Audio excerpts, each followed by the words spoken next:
Hello, my friends. Dorothy here. I'm going to talk about the new moon in the sign of Pisces.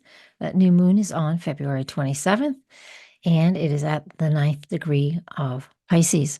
There's also a little bit of extended forecasting I'm going to talk about with the new moon, just to add a little more depth to what this new moon entitles and tells us all about. I'm going to share my screen so you can see that chart. And while I'm doing that, thank you, everybody on Patreon, for your support. This goes there first. I will have today, I am talking about this new moon. I'm also going to I'll barely touch on Venus is about to retrograde. So that forecast will be out shortly after this one. All of this goes on Patreon first. Eventually, it gets onto YouTube. What else? Join my newsletter email on my website. That's for those guys who are over on YouTube watching this later. Okay, let's get started. This is what the new moon looks like. 9 degrees, 40 minutes. It's on February 27. Here on the East Coast of the US, it is 7:45 p.m. And with that being said, let's get started. So that new moon, what do we do with this new moon? When we have a new moon early in any zodiac sign that it's in, this one's in the early degrees, the first 10 degrees, so 0 to 9, which is this one. And it just is an opportunity for us to feel the pure energy of what that zodiac sign is. And so we're really going to tap into Pisces this time around. So with the moon in the sign of Pisces, it's asking us right off the bat, new moon, but slow down. We need to slow down. We need to check in with ourselves because Pisces energy is intuitive and imaginative and fluid. It dissolves boundaries, and it's really important that we find time and to do some reflection.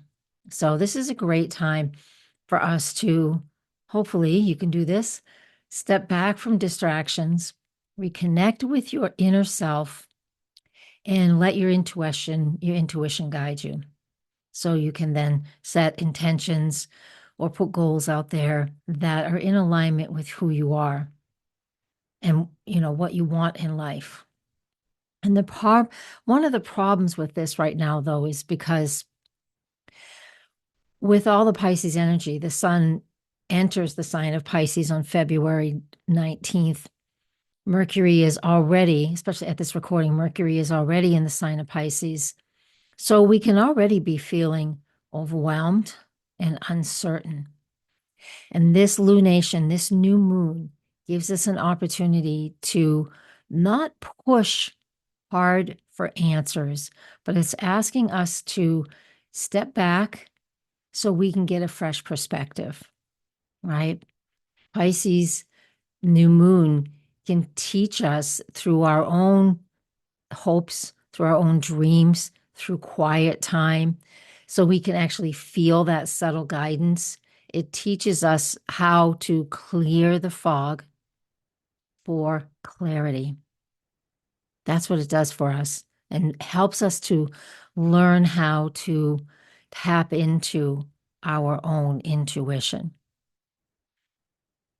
Now, I know when people in the beginning of my practices decades ago, but it happens once in a while now too, people will just say, oh, just go into meditation and, you'll find all the answers. And, I'm a Gemini, so I got a pretty busy mind. And my moon's Capricorn. And what that means is like I'm very logical and practical. That's why astrology works really well for me because it's rooted in history and empirical proof. And so for me, I like proof and I tell me what I should be doing to make something happen. I'm not completely woo-woo, right? Um, yeah, does that hold me back? Maybe it does. I don't know. That's just something I can hear. But the point is like the intention and the purpose and how we can use this new moon in Pisces. If you're like myself, and I just can't sit down and meditate very often, it doesn't do anything for me, is the way I get into that place, instead of like just sitting there and closing my eyes and oming, is through music. I need to stretch a lot. My body likes to stretch a lot. And when I don't, it revolts. So I like to stretch a lot, and then I'll play music. I just turn on whatever and just get solfeggio tones or crystal bowl here, healing or nature sounds. Music is sound, it's flow, right? And that flow works really well with the energy of Pisces. So I encourage that. If you're like me and it's like so hard to sit down and meditate or tap into the fifth dimension, I unfortunately for me, I don't, maybe I do that, I just don't know it. But in this conversation right now, those are the ways that I can get into a better space, a higher space, a bigger view. Pisces is the full view of everything. So I can see the real mundane things in life sometimes really weigh us down. But if we can, if, for me personally, and hopefully you too, we get into these spaces where we can get a little higher view, a bigger view. Not high is better and low isn't. It's just like a bigger, broader view. And that's what Pisces encourages us. So for me, music while I'm on the floor stretching, music, anything like that. And so in any practice for you that is spirituality, any practice that fits in for you. And then another very solid way to do this is by being creative. I like to do puzzles too. And then I get my mind just kind of goes blank as I'm looking to fit puzzles and put pieces together, or painting. I like paint by number too. I'm not creative enough to do it myself, because I want things to look like something. I'm not an abstract girly. So, um, but whatever your creative thing is, you guys are learning a lot about me today. Whatever your creative process is, clay, pottery, painting, singing, photography, I don't care what it is. Whatever you do, creative is a way to tap into this Pisces energy. If you're not, I mean, you can do this in addition to meditating, if meditating is for you, but this is also just a fabulous way to process what's going on there. So I like that. Yeah, so that gives us that, doing all of those things just gives us that softer approach. So we're able to um, slowly process and understand, right? We have Mars. By the time we get to this new moon, Mars will be direct by then. You can see that in the chart here. It's still at 17 degrees, but so it hasn't gone very far yet, but it is in a direct motion, making a trine aspect over there to Saturn. But the point is like Mars and what is in Cancer, the moon is in charge of the zodiac sign of Cancer. So it just tells us that we might feel like very encouraged to really take a lot of fast steps and just go for it. It's not what these next few weeks are about. There's just so much going on, so many different retrogrades. Venus will be retrograde on March 1st. Mars is sitting still at 17 degrees of Cancer. This is important to remember this with this new moon, because at the new moon, like we've already mentioned, we want to set intentions, set goals, journal, so you can really see what your spiritual life and process is all about. I want you to do all of that. But in the meantime, like I said, this will be a little bit of an extended forecasting today. With Mars stationary, even though it is direct officially, it's not leaving the 17th degree until March 8th. And it was there since February 12th through March 8th. Mars is at 17 degrees of Cancer. So it's stuck, it's staying still, but we feel anxious that we want to move ahead. But this new moon in Pisces says, no, take your time, do all those things I just said. When the written forecast comes out, it will be, all of this stuff will be divided up in paragraphs. And so that's some of the stuff that we have going on right there. Yeah, we need to have patience. And so there is an opportunity for us to feel more in alignment with what's going on. Now, one of the other things that's going on with this moon is that 5 of the 10 planets that we talk about and we include the sun and the moon, even though they're not planets. 5 of the 10 planets are either in what's called their detriment or fall. And that just means that the zodiac signs that they're in is not it's not in their favor. Venus isn't a fan of Aries, right? Jupiter is not a fan of Gemini, Mars, Cancer.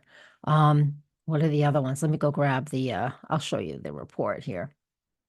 There we are. Let's see if that is, I want to make sure that is sharing. It is not. Here we go. This shows you, so you can see, I wanted you to see it. You could see that in their detriment, Mercury, Venus, and Jupiter, and in their fall, Mercury's in its fall as well, and Mars and Uranus. Yeah. And so when we have those components like that, it means those planets, those 5 planets, aren't working to their utmost. Mercury isn't great in Pisces. I'll cover that in a second. Venus is not great in Aries. We know Uranus has been in Taurus. It's been like that for a while. And then that Mars and then that Jupiter.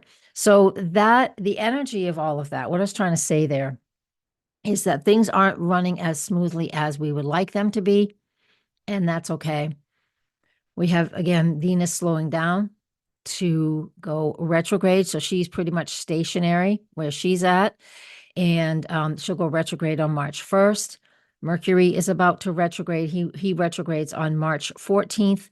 And we have the next event, lunar event after this new moon is a full moon lunar eclipse, also on March 14th, 13th, 14th. It depends on where you live, your time zone. And so there is a collective pause, right? Even though we're at a new moon and we're ready to recalibrate, we're ready to set new intentions, all of these things that are going on are just slowing down our progress.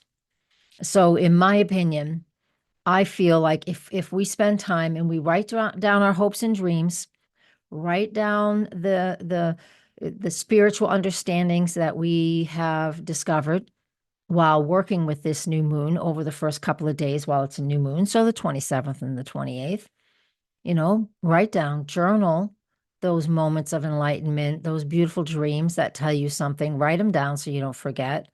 We should always do that. But at this point in time, it's really imperative to do that because we have this invitation to take notes and focus on what's important. But then Mercury, Venus retrograde, eclipse is just going to like really wire us up. A lot of awareness around that. And these retrogrades will last a little while longer. And so honestly, February into March, even though we're just talking about a new moon here, I told you I was extending it. February into March into April, we still have Mercury and Venus retrograde. The end of April is a little bit different. You would know that if you picked up the lecture for 2025. That's still available on my website, by the way, because it's only February and the forecast is for the whole year. It's about an hour and a half lecture. So clarity by writing down dreams, writing down what you're hoping for, what you're wishing for, and what's going on for you. So paying attention to all of that. Now, then it comes to let's go just a little bit deeper into that Mercury in Pisces, because Mercury in Pisces, again, not a fan of being in that sign because it's just too much going on. So we get overwhelmed. And the best thing that we can do is to journal and write things down and just come back for it later because the clarity will come a little bit later. And it just gives us an opportunity to embrace stillness, self-inquiry, looking at what it is that we desire. All of these things are going to be really important things to do while we have all of those astrological things going on. And again, the written forecast will be on the website, on my blog. And if you're on my newsletter email list, you'll get it right in your inbox. I'm going to put it up within a day or two of Patreon. You guys will get this first. By the time this gets to YouTube, the blog will be up. So you can actually read it. And it will tell you, it will also give you some action steps for this new moon. So I'll give those to you really quick right now. So I want you to set intentions through your writing. I can stop my share. Yes. So set your intentions through writing.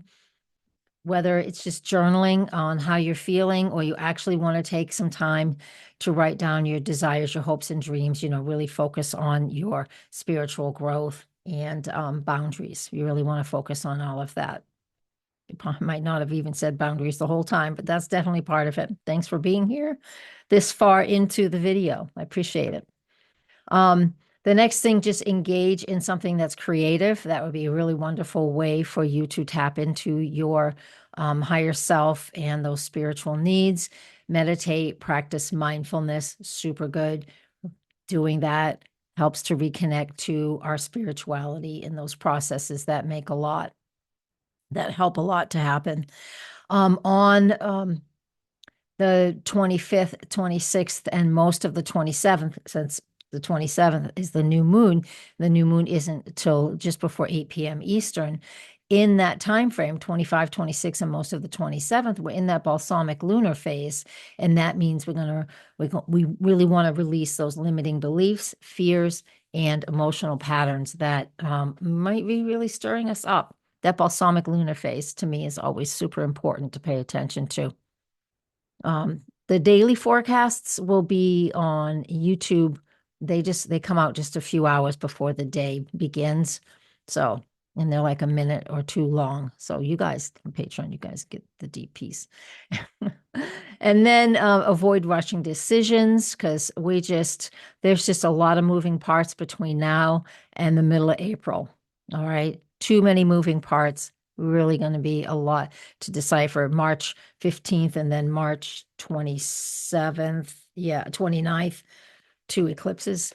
I have another forecast coming out really soon. Oh my gosh, I have so many. It's hard to keep up.